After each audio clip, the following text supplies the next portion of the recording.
With all its wealth and all its riches, are you surprised that we haven't gone to this length in terms of 150 million quid for the best player to come to the best league, the Premier League here in England? Are you surprised, Simon? Because in some ways I'm not. I suppose so. Because we always do say it's this league and then there is the rest. This is where they all want to come, isn't it? This is where they want to play their football. But you say that, but they don't stay here very long, do they? The best players. They tend to, Ronaldo used Manchester United as a passing through to go to what he perceived was the biggest club, Real Madrid. Modric as soon as he can get out the door, Gareth Bale as soon as he can get out the door. So whilst they land here, it's not a destination, it's part of their journey. So we have to look at that and say, because we're very big, I'm very big, you're very big, we're all very big in this country, saying this is the best league in the world. Financially it is, but for players, they seem to want to move, and we can't get players out of Germany at times.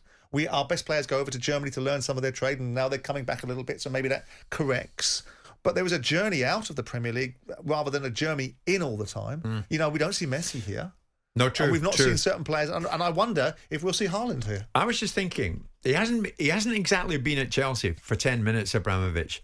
I don't think it's been 18 years. I don't think at any time have I ever heard a wrong word by any Chelsea fan made towards Abramovich.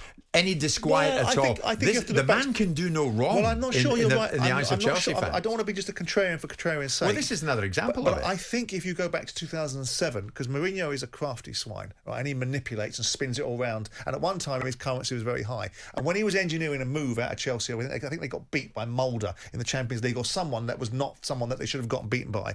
It may not be Mulder, but I think it was a Norwegian side. And when Mourinho left, there was a rumbling about Abramovich not supporting him or doing what he should be doing, and that was a very limited rumbling. But I think the thing is, Jim, what defines a good football club owner now, and simply now, is how much money you will write out and how long you will keep on writing those checks out for. So there's no argument with Roman Abramovich. For 18 years, he sat there like a superannuated ATM spitting out cash. And how can you argue with that? Well, I was just going to say, how that's what you define football by. That's why Daniel Levy gets criticised. Look at what the Qataris have done at PSG the other day. Sergio Ramos, sure, get him in. We'll pay his wage. In my happy little world of dancing around, perhaps in the Lion, the Witch and the Wardrobe, about what football should mean, it shouldn't just mean that everything's about money. But it is, so I should get perhaps a little bit real. And if the only definition of a good owner is how much cash he's going to spend, then Sheikh Mansour is the patron saint of all football clubs, very ably aided and abetted by Roman Abramovich. Yeah. This is the summer, I think, that we will see £100 million burst. I'm not sure, They'll Jim. bust through it. I'm not sure. Haaland's going to be 150. Well, that's us speculating. That's us basing that upon that ghastly wretch. What's his name? Mino Raiola. Right? Talking about incidentally. Talking about how much he wanted the transfer to be, and subsequently how much he should be getting, and how much the player's dad should be getting, and then how much the player's aunt, uncle, and third cousin should be getting. Yeah. I don't think it will happen, Jim. This summer, no. I don't think that they're going to write a £150 million check for Haaland.